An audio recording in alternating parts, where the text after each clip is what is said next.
마태복음 15장 27절입니다. 같이 읽습니다. 여자가 이르되 주여 올소이다마는 개들도 제 주인의 상에서 떨어지는 부스러기를 먹나이다 하니. 아멘. 우리 찬송가의 한 100장 안쪽으로는 하나님께 대한 찬양이고요.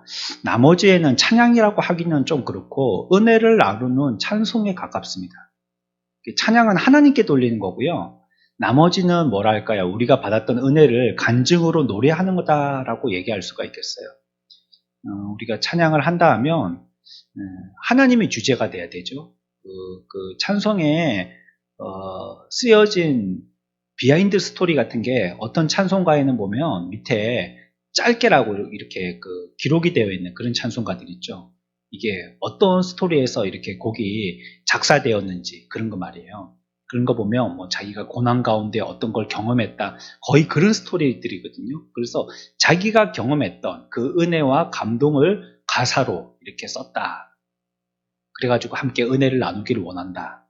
그런 가사들이 대부분이에요. 그러니까 물론 그것이 결국은 궁극적으로는 하나님 때문입니다. 하나님이 나에게 은혜 주신 것입니다를 얘기하고 싶은 것이지만 그거는 일단은 자기가 하나님 앞에 받은 그 은혜들에 대해서 어떤 감정적인 부분에 내가 이런 걸 은혜라고 생각합니다. 라는 그런 자기 체험 같은 것이기 때문에 엄밀히 얘기해서는 하나님을 찬양하는 곡이라고는 조금 하기가 어렵고 한 다리를 조금 넘은 거죠.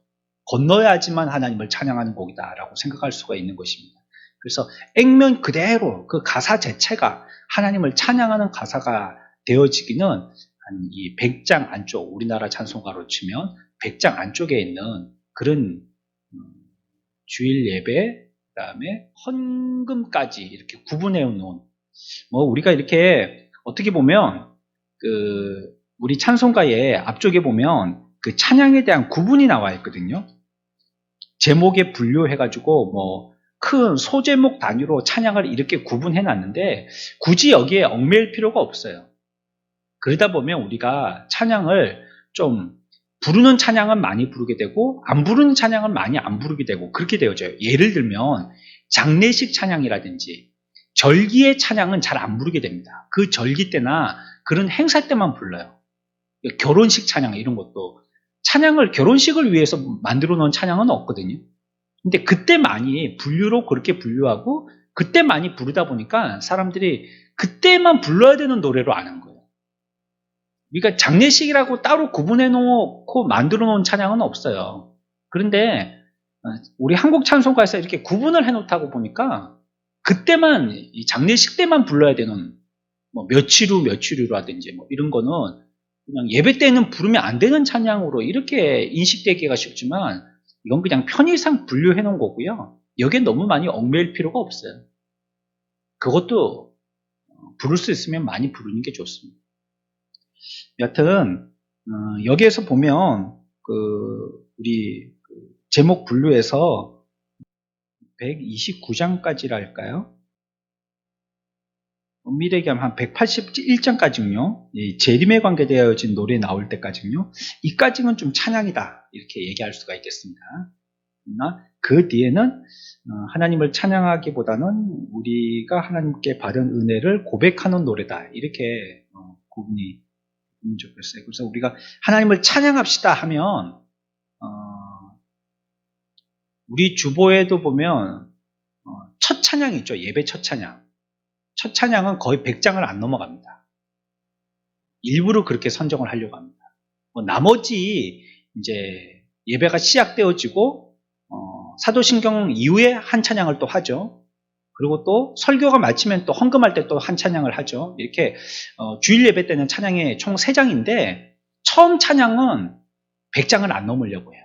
그리고 그 이후의 찬양은 그 절기 때라든지 아니면 말씀과 가까운 찬양이라든지 이렇게 좀 택하는 편입니다.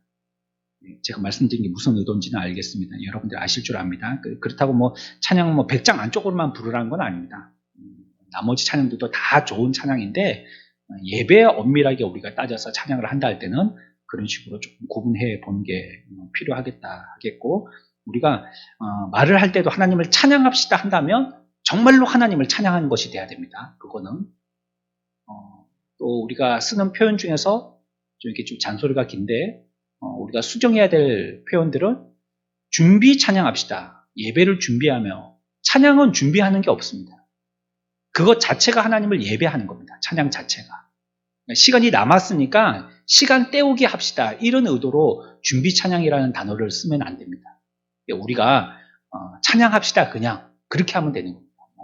예배 전이든지 예배 후든지 그냥 찬양합시다. 이렇게 하면 되는 거고, 찬양한다라고 얘기한다면 정말로 하나님을 찬양하는 곡이어야 되겠고요. 오늘 우리가 들었던 말씀, 이 15장 27절의 말씀을 같이 한번 생각해 보겠습니다. 우리가 앞에서 생각했던 걸 조금 기억을 떠올려 보면요, 이 스로보닉의 여인은 잘했던 점 중에 한 가지를 버틴 것, 그렇죠?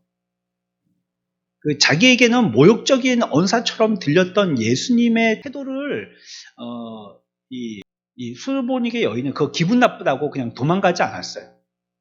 뭐 이런 소리를 하고 있어 하고 가지 않고 버텼다는 것. 이 부분은 그 여인을 칭찬할 만하고, 또 그것이 오히려 주님께 더 가까이 가게 했습니다. 이 여인은. 그래서 자기는 예수님의 말씀에 의하면 거절당한 것 같지만 거절을 하나님 앞에 더욱더 가까이 가게 하는 간청으로 바꿨어요. 여러분들이 어려움을 당한다면 하나님 앞에 나가서 하나님의 바지끄댕이를 잡을 수 있는 아주 절호의 기회입니다. 아주 간절해지거든요. 그리고 그렇게 간절히 기도하는 그 기도에 대해서 새끼 새들도 입을 크게 벌리며 먹이를 주듯이 하나님께도 우리가 전심을 다해서 간절히 기도하면 하나님이 그 사람을 주목하게 되시잖아요. 그렇기 때문에 그거는 하나님 앞에 더 가까이 나갈 수 있는 기회가 되는 거예요. 그때 더 간청하게 되어지고 하나님이 그 간청할 때 그 사람을 더 주목하여서 보게 되는 것입니다. 그래서 위기나 고난의 때에 그 이유 때문에 하나님 앞에 나와야 되는 거예요. 더욱더 하나님 앞에 간절히 소원해야 되는 것이고요. 그리고 우리에게 주신 첫 번째 교훈은 뭐라고 그랬냐면 주님이 뭘 말씀하시든지 우리는 예스라고 얘기해야 된다고 했어요. 주님이 뜻에 동조하라는 뜻입니다. 내게 어떻게 보여주시든지 내게 왜 이런 일들을 주세요, 뭐 이렇게 얘기할 수 있겠죠. 갑작스러운 일을 닥칠 때. 그래, 제 주변에 요즘 보면 알던 사람 중에서 암 환자가 많아졌어요. 이전에 알던 성도들인데 암으로 지금 투병하고 있고, 또 그게 심각해서 다들 보면 1기, 2기가 아니고 한 3기를 넘긴 사람들, 어떤 사람은 4기에 간 사람들도 있고, 그러면 그 사람들의 수명은 뭐 이게 연장하는 거죠. 완치는 좀 어렵잖아요. 물론 뭐 연장을 계속하면 되죠. 뭐 한 100년 연장하면 한 100살 사는 거죠. 더 사는 거죠. 그렇게 할 수 있긴 하지만 수술을 하고 나서 그 이후에 예후가 좋은 사람도 있고요. 또 그러나 또 점점 조금씩 더 안 좋아지는 사람들도 있고 그렇잖아요. 이렇다 할지라도 이런 사람들이 처음에 느끼면 무슨 생각들이 들겠어요? 대부분은 왜 내게 이런 병이 있지? 나는 이 시간에 왜 이런 치료를 하려고 이 좋은 날씨에 많은 사람들처럼 일상을 지내지 못하고 여기에 갇혀서 또 이렇게 방사선 치료하고 또 항암 치료받고 이래야 되지? 이런 생각을 대부분 가지게 되거든요. 이거는 신불 시간에 다 동일합니다. 모든 사람들이. 마음이 약해지면 그렇게 될 거예요. 그런데 그럴지라도 우리들은 이 말씀을 잘 기억하여서요. 하나님이 주시는 그 일들에 대해서 하나님이 우리들에게 주신 그것은 우리의 신앙을 위해서, 우리의 구원을 위해서 주신 것이라고 예스해야 된다는 거예요. 예, 하나님이 뜻이 있으시겠죠 라고까지 얘기할 줄 알아야 됩니다. 하나님이 우리들에게 뭘 말씀하셨다면 그 말씀에 대해서 소홀히 그냥 지나가면 안 되는 것입니다. 건강에 대해서도 아까 말씀드린 이런 사람들이 후회하는 점이 그런 거예요. 내게 이전에 없던 어떤 이상의 징후 신호들이 분명히 있었다는 거예요. 가만히 생각해 보면. 뭐 췌장암이라든지 아니면 뭐 이런 암을 그렇게 조금 나누대요. 의사들이 나눌 때 횡격막이 있잖아요. 횡격막 아래쪽이 암이냐 위쪽이 암이냐 이런 식으로 좀 나누는 구분들도 있더라고요. 뭐 다 그렇게 나누지는 않지만 아래쪽의 암, 횡령면 아래쪽의 암의 마지막에 사람들의 모습은 돌아가실 때 복수가 차서 돌아가시고, 위쪽의 암의 대부분은 폐에 무슨 문제가 생겨났는지, 아니면 폐혈증 때문에 돌아가신다든지, 이렇게 구분을 짓더라고요. 폐혈증은 여러분들이 잘 아시듯이 그 혈관에, 피에 균이 들어가는 겁니다. 혈관에. 그 균이 온몸에 퍼져가지고, 그런데 암 때문에 그 장기가 역할을 못하니까 그 균을 싸워서 이기지 못하고 그냥 져버리고 죽어버리는 거죠. 열이 오른다든지 말이죠. 그래가지고 혈압이 떨어진다든지, 그렇게 해서 혈압을 올리는 그런 약을 쓰고 해도 결국은 돌아가신다든지 이렇게 되거든요. 근데 이렇게 되어질 때에 내 몸에 이런 일들이 있을 때, 이거 좀 이상한데 하고 알아채야 된다는 거예요. 아래쪽으로, 횡격막 아래쪽으로 암이 생겼을 때는 대부분 어디가 아프다든지 말이에요. 아니면 변을 봤는데 혈변이 보여진다든지, 아니면 자주 변을 보게 된다든지, 아니면 아주 기분 나쁘게 어디가 아프다든지 이런 것이 있으면, 그거 젊은 나이 때든지, 보통에 좀 아픈 사람들은 그러다가 낫겠지 하고 진통제 먹고 내과 가가지고 약 먹고 그냥 이제 지나간다는 거예요.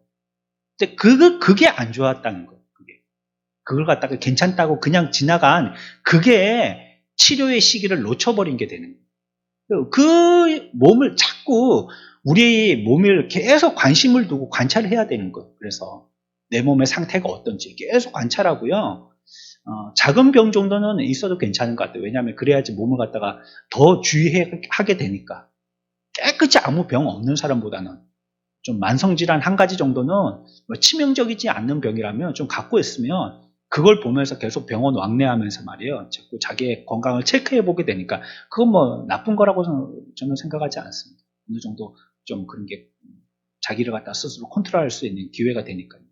그것처럼 우리의 신앙에서도 그래야 된다는 거예요. 신앙에 대해서도 말짱개 갖고 괜찮다라고 얘기하지 말고, 하나님이 우리들에게 무엇인가 사인을 주시면 여기에 대해서 귀 기울여 자꾸 예민하게 관찰할 줄 알아야 돼요. 하나님이 왜 이번 주에는 나에게 이런 말씀을 주시지? 또 이 사람을 통해서 왜 이런 일들이 있으시지? 이 수르보닉의 여인처럼요. 예수님 앞에 와서 구원을 얻으려고 했더니 왜 예수님은 나를 갖다가 이렇게 안 좋게 취급하시지?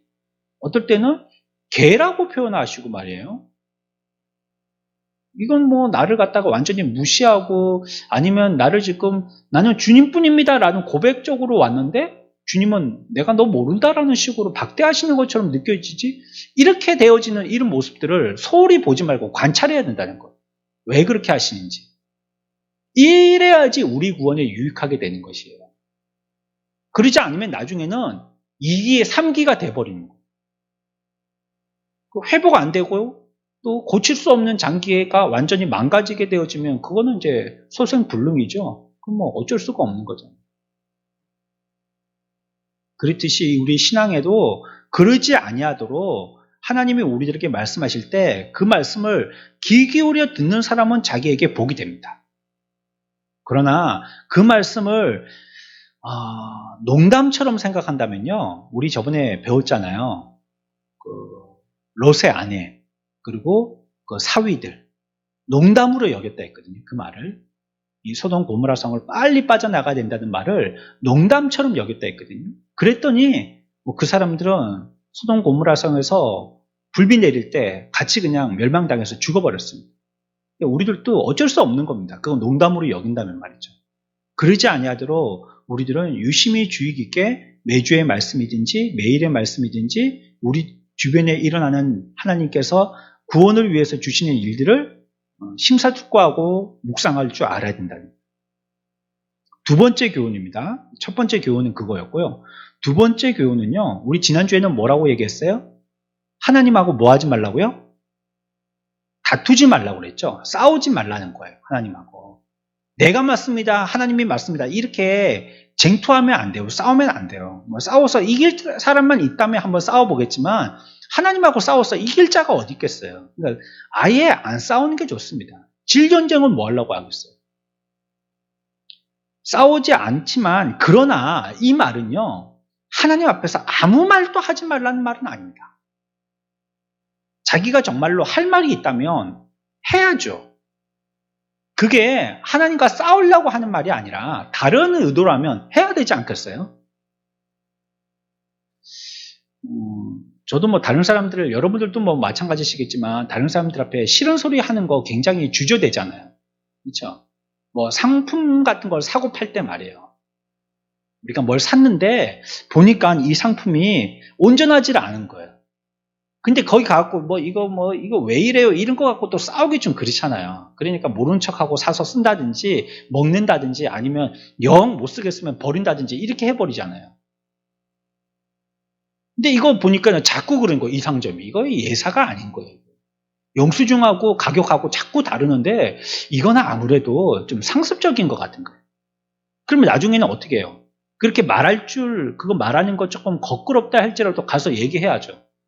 저번에도 그러고 이게 좀 몇 번째인데 이렇게 계산하면 안 되겠다. 아니 안 먹은 걸 갖다가 먹었다고 말이에요. 콜라 음료수 2개 3개 올려놓고 우리가 먹기를 고기를 먹어도 만약에 2인분 먹었으면 거기다 3인분이라고 하고 저번 때도 그랬더니 요번 때도 또 그러고 자꾸 몇 번이나 그런다면 이거 얘기를 해야 되겠죠. 그거는 싸우려고 하는 게 아니고요. 사실 자체를 수정하기 위해서 내가 뭔가 얘기할 게 있기 때문에 얘기하는 거 아니겠어요? 하나님께도요. 우리가 싸우려고 해서는 안 되지만요. 우리가 해야 되는 얘기는 해야 되는 거예요. 우리가 주님 앞에서 고개 들만한 하나님께 무슨 공로가 있겠어요. 또 우리가 무슨 하나님 앞에 봉사를 합니까? 봉사라는 게. 봉사는 아무것도 안 받고 하는 게 봉사인데 우리는 구원의 은혜를 벌써 받은 자인데 어느 선정에 다른 말을 쓸 말이 없으니까 봉사라는 단어를 쓰긴 하지만 사실은 하나님께 하는 건 봉사 아니거든요. 그럼 우리가 주님 앞에 뭘 내세울 것이 있겠습니까? 아무것도 내세울 게 없는 자들이죠. 그러나 주님이 우리들에게 기도하라라고 부르셨잖아요. 그러니까 우리들은 하나님 앞에 그냥 함구하고 아무 말도 못하고 들어야 될만 하는 자지만 그래도 기도하는 겁니다. 하나님 이거 주세요라고 얘기하기도 하고 아니면 이거 용서해 주세요라고 얘기하든지 아니면 내 죄가 이렇습니다 라고 얘기하든지 아니면 어쩌고 저쩌고 내가 하고 싶은 말을 하든지 그렇게라도 얘기하는 겁니다. 그거는 하나님하고 싸우려고 하는 건 아니잖아요. 수로본에게 여인이 그렇다는 겁니다. 두 번째 우리가 받아야 될 교훈은 무엇이냐면 하나님 앞에 얘기해야 될 것, 다시 얘기하면 변론할 것은 해야 된다는 것. 이거는 싸우는 걸 얘기하는 게 아닙니다. 하나님 앞에 변론이라고 얘기하니까요. 이거 그냥 쉽게 얘기하면 그냥 얘기하는 겁니다. 이거 하나님이 오해하고 계세요 하면서 하나님을 설득시키라는 말이 아닙니다. 내 구원에 관심을 기울여서 그 구원에 필요한 얘기를 해야 된다는 거예요. 오늘 말씀 다시 봅시다. 27절입니다. 여자가 이르되 이 부분을요. 킹 제임스 번역에서는 어떻게 표현하고 있냐면 yes Lord까지 맞아요.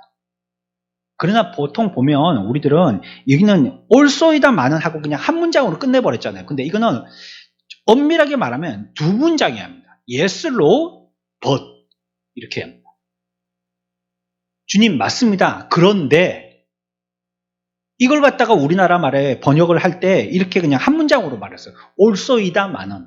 그러니까 이 말은 옳습니다. 그러나 이렇게 해야 되는 걸 갖다가 하목에 합했다는 거예요. 그게 also이다마는이에요. 요즘에는 이런 말은 잘 안 써죠. 이건 좀 구어체적인 표현인데 옳습니다. 그런데 오늘날은 이렇게 쓰지 않겠어요? 그렇죠? 이거 아마 현대어 성경에는 이런 식으로 표현되어 있는지 모르겠는데 제가 현대어 성경을 확인 안 하고 왔는데 옳소이다마느니 그렇습니다. 그런데 이런 뜻이에요. 근데 이거는요. 그런데 하고 자기를 변명하려고 하는 부분의 그런데가 아니고 그러나 왜냐면 이런 말까지 붙여야지 이게 온전한 해석이 되겠어요. 하나님 옳습니다. 그러나 왜냐면 이게 조금 더 온전한 해석법이다. 얘기할 수가 있겠어요. 뭘 얘기하고 싶으냐면요. 수로보닉의 여인은요. 앞에서 얘기한 걸 갖다가 수용했어요. 뭘 수용했다는 말이냐면 주님이 우리들에게 자녀의 떡을 취하여 개들에게 던짐이 마땅하지 아니하니라 하는 이 말을 수용했다는 거예요. 수로보닉의 여인이. 그래서 우리가 앞에서 배웠잖아요. 예수님이 얘기하시면 그 말을 다투지 말고 수용하라는 거예요. 그거는 앞 시간에 배운 거잖아요. 그 말은 예 그렇습니다. 예스로 이까지 끝난 거예요. 근데 뒤에 가서 올소이다마는 이 말은 예 그렇습니다. 그러나 왜냐면 이 말까지 붙여줘야 된대요. 그러나 왜냐면 오늘은 이 말을 하고 싶은 거예요. 그러니까 이 수로보닉의 여인은 예수님의 말씀에 대한 앞의 전제를 수용했어요. 그 아니라고 지금 얘기하는 게 아니에요. 그러나라고 얘기하니까 앞에 있는 말을 내가 반대로 얘기하는 거예요. 이걸 접속사로 뭐라고 그러죠? 무슨 국어를 갖다가 옛날에 하고 나니까 부는 게 있는데 무슨 접속사죠 이게? 그러나 옛날에는 뭐 역접인가 뭐 이렇게 배웠었는데 아주 이게 맞는 단어인지도 모르겠고 하여튼 중학교 때는 뭐 그런 식으로 배웠습니다. 뭐 그러나 그리고 뭐 이런 거 역접이라고 배웠는데 지금 뭐라고 얘기하는지 모르겠습니다. 완전히 앞에 말하고 뒤에를 갖다가 반대로 얘기할 때 그러나라는 단어를 쓰잖아요. 그러나 여기서 쓰는 것은요 반대로 얘기하고 싶은 게 아니에요. 앞에 말을 수용하고 그리고 왜냐면 자기가 얘기하고 싶은 걸 또 얘기하려고 하는 거예요. 한 가지 진리를 받아들인 거예요. 앞에서 얘기했던 26절의 진리를 받아들이는 겁니다. 수르보이닉의 여인. 26절에 그 진리를 받아들이고 그 다음에 다음 진리로 나가려고 하는 거예요. 이 여인은. 그러니까 어떤 진리에도 자기는 부딪히려고 하고 싶은 마음이 없어요. 예수님이 얘기해 주시는 그 무엇인가의 말씀에 대해서 그거는 맞고 그건 틀려요. 이렇게 구분하고 자기가 어떻게 줄 세우게 하려고 하는 거 아니에요. 예수님의 진리의 말씀이라면 다 수용하고 싶은 거예요. 근데 앞에 말씀 수용했고요. 뒤에 가서는 또 자기가 수용하고 싶은 또 다른 진리가 있는 것입니다. 부정적인 견해를 얘기하려고 하는 게 아니라는 거예요. 둘 다 오히려 긍정적인 진리 자체를 갖다가 예수님 앞에 제안하는 거예요. 지금. 에스더서에 보면요. 유대인들이 죽을 지경에 이르게 됐었거든요. 그게 왜냐하면 왕이 조서를 내렸기 때문이에요. 그래서 유대인들을 다 죽게 만들었어요. 그래서 유대인들은 결박하고 죽이고 약탈해도 된다라고 왕이 도장을 찍어서 조서를 내렸어요. 근데 기가 막히게 마지막 때에 유대인들이 다 구원받았죠. 이전에 역사서에 보면 왕이 한번 인장에 도장을 찍어서 내려준 조서는요. 되바꿀 수가 없습니다.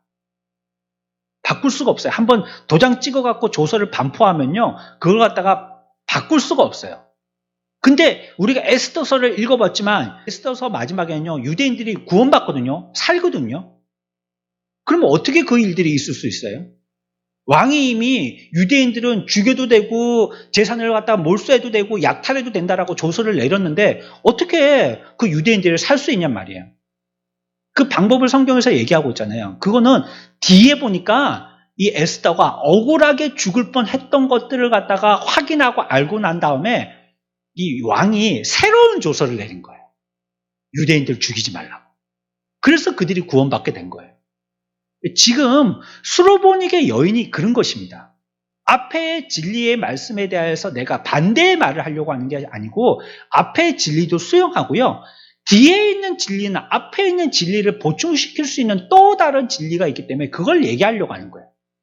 서로 반대의 진리이기 때문에 부딪혀서 얘기하려고 하는 게 아니라는 거예요. 만약에 내가요, 어떤 한 진리에 의해서 어둡게 되어지는 면이 있다면요, 그걸로 인해 가지고 소망을 잃고 회의에 빠져서 물러가면 안 됩니다. 그렇게 되면 안 돼요. 그거는 참 어리석은 짓이에요.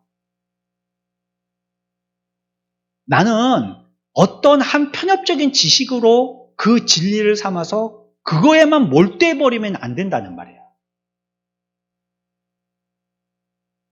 만약에 그렇게 해서 한 진리가 나를 괴롭게 했다면 우리들에게 해야 될 작업이 있습니다. 뭐냐면 그거를 보충할 수 있는 또 다른 진리는 뭐라고 얘기하시는지를 찾아봐야 된다는 거예요. 예를 들면 이런 겁니다. 여러분들 좀 이해가 안 가시는 것 같은데 죄인들은 다 어떻게 되죠?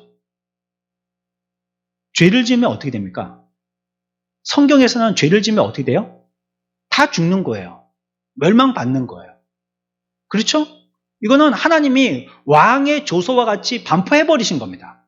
죄인들은 다 죽여버린다고. 저와 여러분들은 그래서 죄를 가지고 태어났잖아요?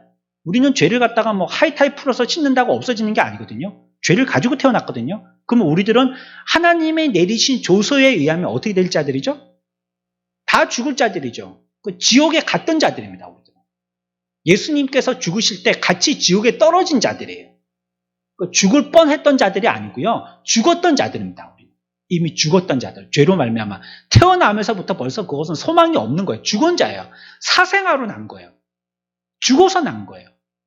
예수 그리스도의 부활하심으로 우리들은 다시 살아난 거예요. 그러니까요. 이 진리를 봤을 때는 우리들은 소망이 없는 겁니다. 야, 이 세상 살아봤자 죄를 지으면 죽는다니까 우리들은 죽은 거구나. 살 소망이 없잖아요. 그러나 이사야 53장에 뭐라고 말씀하고 있죠? 여호와께서는 우리의 모든 죄악을 그에게 담당시키셨도다. 이렇게 얘기하고 있습니다. 그러니까 나는 지금 죄를 지어서 당장 죽으면 지옥 갈 자인데 이사야서의 다른 성경의 진리를 봤더니 예수님 앞에 우리의 모든 죄를 갖다가 다 지웠다는 거예요. 그럼 우리는 죽어야 안 죽어요? 우리는 죄에서 해방받고 안 죽는다는 거예요. 사람들이 어떠냐면 내 속에 있는 어떤 한 진리에 대해서 그 진리가 나에게 말씀하시는 그 말씀에 낭망을 해버린단 말이에요. 저도 설교할 때 마음에 가지게 되어지는 부담 가운데 하나가 그겁니다. 이걸 얘기하면 자기들을 때린다라고 생각하고 마는 거예요. 설교를. 야, 목사님이 나를 깨려고 오늘 오지게 작정하고 올라오셨구나. 완전히 가루를 만드시네. 이거 뭐 맥돌에 가시네 그냥. 야, 큰일 났다 이제. 부끄러워서 교회를 어떻게 다니지? 나보고 딱 타겟해가지고 완전히 세워놓고 100m 사로밭 해가지고 그냥 바로 발사해가지고 계속 막 0.4격 해갖고 나를 갖다 계속 그냥 막 M60 같은 걸로 그냥 막 계속 따발총으로 사갖고 한 100발 정도 쏘시는 것 같은데 나 다음 주부터 우리 교회 못 나오겠다. 이런 생각을 하고 낙심을 해버린단 말이에요. 그렇게 되면 안 된다는 거예요. 하나의 진리가 나를 어렵게 하고 힘들게 해서 거기서 낙담하고 포기하고 아이고 나는 끝났구나 이렇게 해버리면 이건 정말로 어리석은 사람이라는 거예요.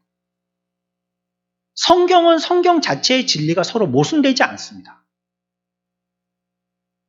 이 말씀하고 또 저기 가선 저기 하고 앞에서 얘기했던 것처럼 우리를 정죄하고 있지만 율법은 또한 우리를 갖다가 구원시킨다라고 말씀하고 있는 게 이게 모순된 게 아니라는 거예요. 그러니까 우리가 그 한 말씀만 들으면요. 그 말씀 가지고 우리들은 실망을 해버리고요. 나는 이제 다 끝났다라고 생각하고 자포자기 해버리는 거예요. 이때 어떻게 해야 되느냐? 수르보닉의 여인처럼 이 교훈을 우리들은 배워야 된다. 하나님의 사랑에 대해서 의심하지 말고 하나님이 나에게 말씀하시는 그 진리를 해결해 주실 수 있는 보충해 두고 설명해 주는 진리를 찾아서 변론해야 된다는 거예요.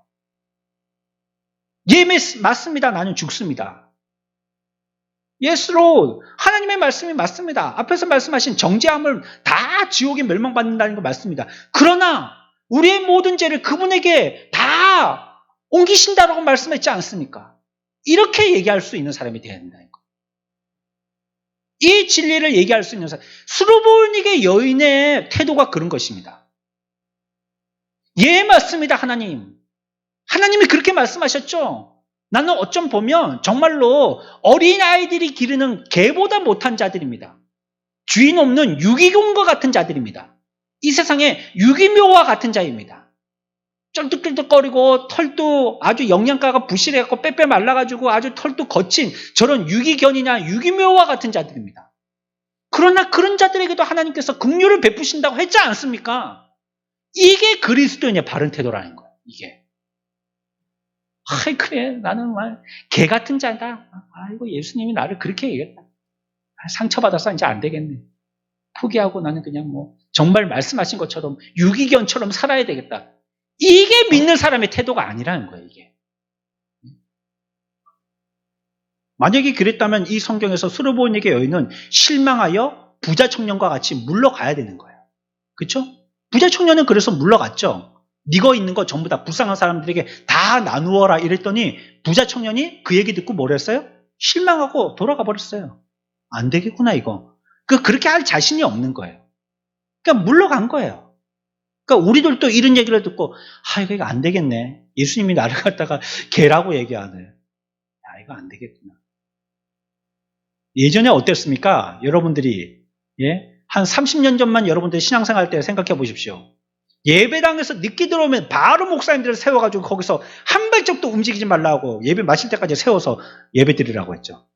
얼굴이 홍당무가 되지 않습니까? 이거 집에 가고 싶은데 가지도 못하게 하고 앉고 싶은데 앉지도 못하게 하고 예배당에 5분 늦게 들어왔다고 딱 서가지고 말이에요. 혼을 내잖아요. 네?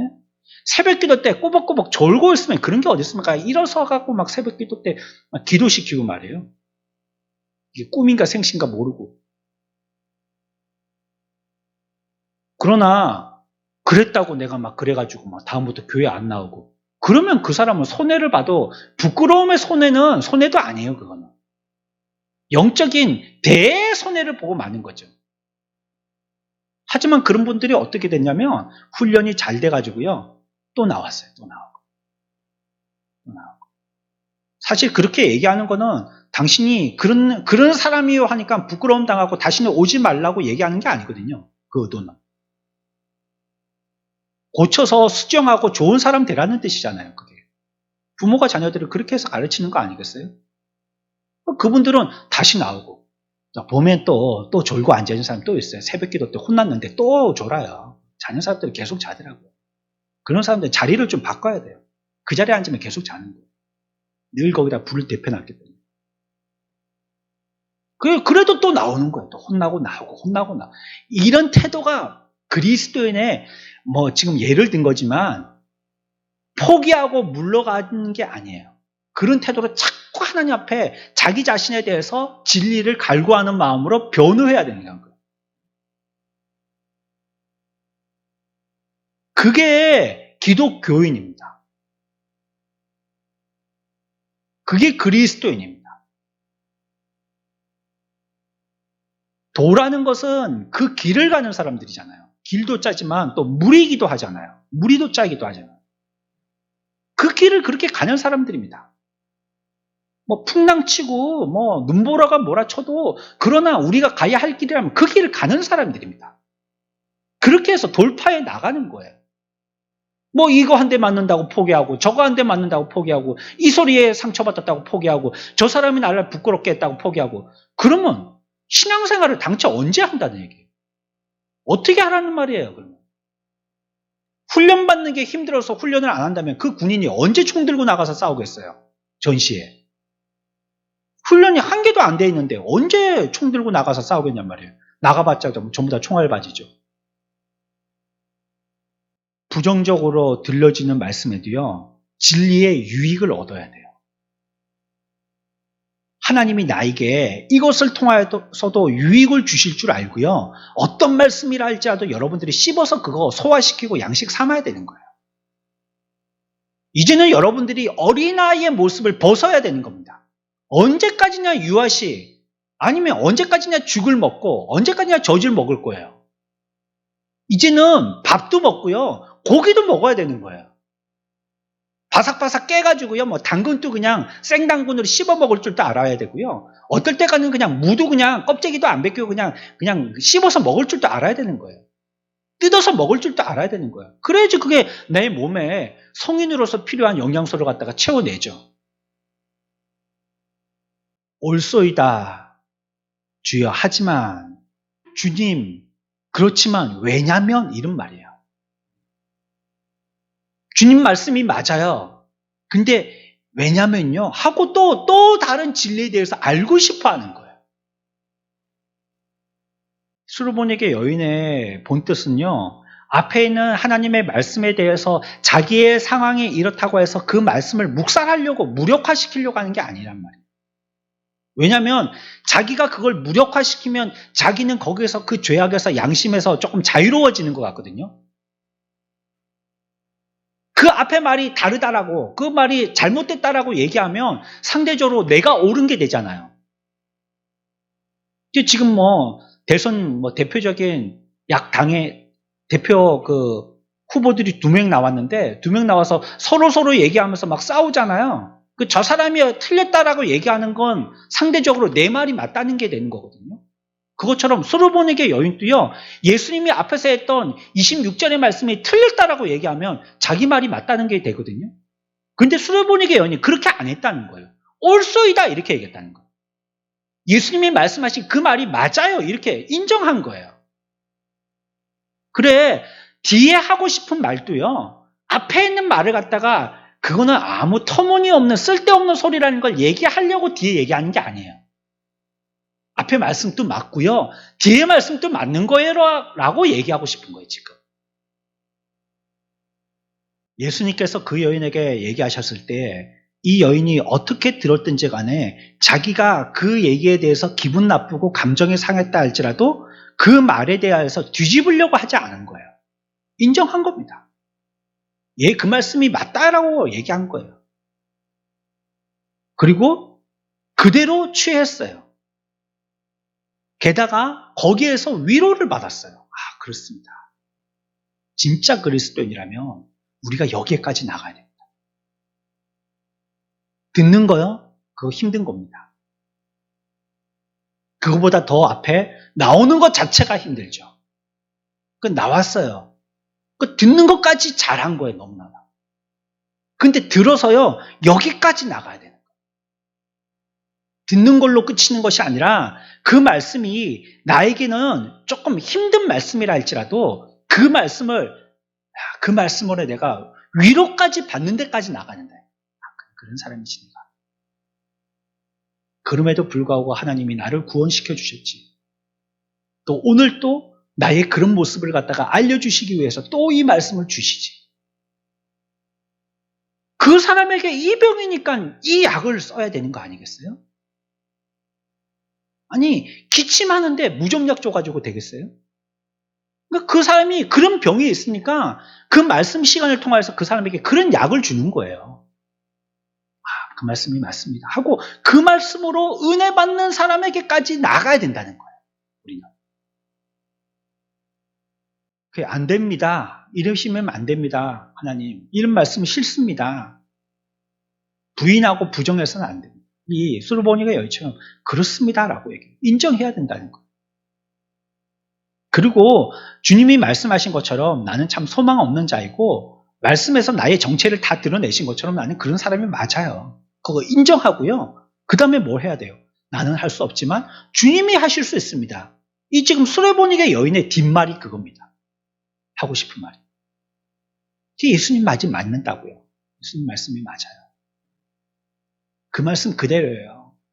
주님의 말씀이 나에게 엑스레이 찍으셨을 때 내 모습이 그대로 내 속에 어디에 무슨 문제가 잘못되어 있는지 엑스레이 그대로 찍혔듯이 그게 맞아요. 주님의 말씀이 맞아요. 사기예요. 나는 암 사기예요. 그래, 의사 선생님이 진단하신 대로가 맞아요. 인정해야 되는 거 아니에요. 그러니 주님이 고쳐주십시오. 그거예요. 그거. 거기까지 나가는 거. 그래요. 맞아요. 주님이 고쳐주십시오. 그 수레보니게 여인이 그거 얘기하는 거 아니에요. 그런데 우리가 만약에 앞에 있는 얘기, 아니 그건 틀렸어요. 나는 사기일 리가 없어요. 내 이렇게 건강한데요? 말짱한데요? 내가 암 사기라니요? 나는 그럴 리 없어요. 이거 부정한다면 고쳐지지는 않는 거예요. 마음은 편할 수 있겠죠. 자기 부정하면 자꾸. 아니라고 하면 정말 아닌 것 같을 수 있겠죠. 하지만 사실이 아닌 건 아닌 거거든요. 사실이 변화되고 진리가 바뀌는 건 아니잖아요. 결국은 다 죽을 때쯤 돼가지고 자기가 사기인 걸 그제서야 고백할 수밖에 없죠. 그건 어리석은 자인 거예요. 지혜로운 사람은 하나님이 우리들에게 죄를 지적하여 주시고 나에게 무엇인가 말씀하여 주신다면 그것이 부정적인 말씀이라 할지라도 예스라고 하고요. 받아들일 때부터 고쳐짐의 은혜가 역사한다는 거예요. 예, 그렇습니다. 라고 시작해야 돼요. 그리고 주님이 도와주십시오. 이제 선생님에게 내 생명을 맡깁니다. 이렇게 하잖아요. 근데 하물며 주님에게 우리들도 그래야 된다는 거예요. 연말 되면 저는 좀 겁이 납니다. 부장들도 바꿔야 되고, 바꿀 게 많은데. 또 누군가는 연말이 되면 이거 못합니다 라는 말을 갖다가 분명히 할 텐데 우리는요 그럴 때 이래야 됩니다. 이것 좀 맡아주십시오 할 때 예, 여러분들의 마음에는 저 이거 할 만큼 안 됩니다 라고 얘기하는 게 겸손이고 맞을런지 몰라요. 사실 내가 한 번도 해본 경험이 없기 때문에 한 번도 안 해봤는데요 이 얘기하면 솔직한 심정이겠죠. 그러나 우리가 오늘 마태복음 15장의 말씀에서 배웠다면 우리들은 한 발 더 나아가야 되는 거예요. 뭐라고 얘기해야 되죠? 그러나 주님께서 힘주시면 하실 수 있습니다 라고 엎드려서 기도해야 되는 거예요. 할 수 있는 거 시키는 거에 뭐라고 부탁해요? 당연히 해야 되는 거지. 안 그렇겠어요? 키가 있는데 차가 있어요. 이 사람이 면허증이 있어요. 그러면 운전해야죠. 뭐 다른 사람들은 운전할 면허증이 아무도 없는데 그 사람은 있으면 그 사람이 해야 당연히 해야죠. 그러나 이 사람이 면허를 따긴 땄는데 이제 초보예요. 할 사람이 없는 거예요. 그렇다면 내가 해보겠습니다. 초보지만 차가 울렁울렁 할 수도 있고 좀 느리게 갈 수 있지만 내가 천천히 안전하게 내 실력과 최선을 한번 다해보겠습니다. 옆에서 조수를 좀 해주십시오. 사이드미러도 좀 봐주시고 그리고 또 앞에 차량 움직임도 좀 봐주시고 뒷차도 좀 봐주십시오. 내가 천천히일지라도 운전해 보겠습니다. 이렇게 하는 거예요. 그러면 하나님이요 그 사람에게 은혜를 주십니다. 감당하게 해주시는 거예요. 우리가 바르게 이해하고만 있다면요 우리에게 주시는 모든 진리는요 다 예수 그리스도에게 향하게 되어 있거든요. 하나님의 모든 말씀은요. 우리가 만약에 참으로 양심으로 구원을 위해서 추구하는 자라면요 어떤 말씀도 그 구원에 대한 말씀에 대해서 거부해서는 안 되는 거예요. 편식하고 내게 맞는 말씀은 잘 먹고 내게 안 맞는 말씀은 아니요 라고 고개를 갖다가 휘젓고 그래서는 안 되는 거죠. 우리가 스스로 의인이라고 생각한다면 아마 하나님의 말씀을 갖다가 그와 같이 재단을 해버릴 겁니다. 내가 그 말씀을 판단할 사람이 된다라고 생각한다면 이 말씀은 나에게 해당되는 말씀, 이 말씀은 나와는 상관없는 말씀 이렇게 다 재단을 해버릴 거예요. 그 사람은 스스로 의인이라고 생각하는 사람입니다.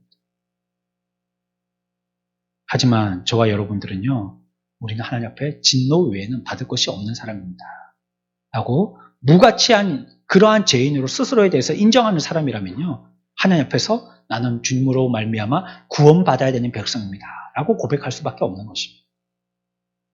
주님이 하셔야지 됩니다. 주님께서 해주시면 됩니다 라고 고백할 수밖에 없는 것입니다. 그 교회는 참 약해 보이지 않습니까? 특히 우리 교회처럼 이렇게 뭐 뻔한 교회는요 딱 쓰면 누가 왔는지 누가 안 왔는지 다 보이잖아요. 우리가 코로나로 한 10명 정도 손해를 본 것 같아요. 그 부분들은 대부분은요 다 이제 신앙생활 했던 연약한 성도들이에요. 그때쯤 돼가지고 어떤 시험에 빠졌다든지 무슨 문제가 생겼다든지 뭐 무슨 가정에 일이 있다든지 이러면서요 한 분, 두 분 빠져나가고 뭐 이사 가고 뭐 이러면서 한 10분 정도 이렇게 손해가 된 것 같아요. 근데 우리 뻔하잖아요. 뭐 뻔한 뭐 여러분들의 가정사 다고 뭐 공개적이고 다 알고 서로가 다 기도 제목으로 내고 말씀하고 그러니까 다 알고 있잖아요. 우리 작은 교회라 할지라도요 하나님 앞에서 건강한 교회가 되는 게 필요한 거예요. 두 번째 받은 교훈은 그것입니다. 하나님 앞에서 우리에게 주신 말씀에 대해서 변론할 줄 알아라는 겁니다. 그 진리의 말씀을 수용하고 아멘하고 뒤에 있는 우리에게 주시는 그 구원의 말씀도 내가 그러므로 내가 그런 사람이 되겠습니다 라고 얘기할 수 있어야 된다는 거예요. 그래요. 난 부족합니다. 죄인입니다. 그래서 나는 주님의 능력이 필요해요. 내가 주님 앞에 기도합니다. 하나님께서 인도해 주셔요. 근데 실패했습니다. 맞아요. 주님이 하지 말라는 거 내가 했더니 실패했습니다. 그거 인정해야 되는 거고요. 그러나 하나님 다시 한번 하나님의 자녀에게 자비의 손길을 내밀어 주십시오. 이거 기도할 줄 알아야 된다. 오늘 말씀을 통해서 나를 망치로 치는 것처럼 그런 아픔과 고통을 느꼈어요. 맞아요. 나는 그런 죄인이에요. 하나님 그러나 다음에는 이런 죄를 반복하지 않게 하나님 나에게 투구와 갑옷을 입혀서 죄를 방어하고 이길 수 있는 사람이 되게 해주세요. 이렇게 기도하는 사람이 되어야 됩니다. 우리에게 이런 은혜를 주시옵소서. 하나님 앞에 변론할 수 있는 자. 그러나 왜냐면요 이렇게 얘기할 수 있는 하나님 앞에 당당하게 나갈 수 있는 믿음의 은혜를 주시기를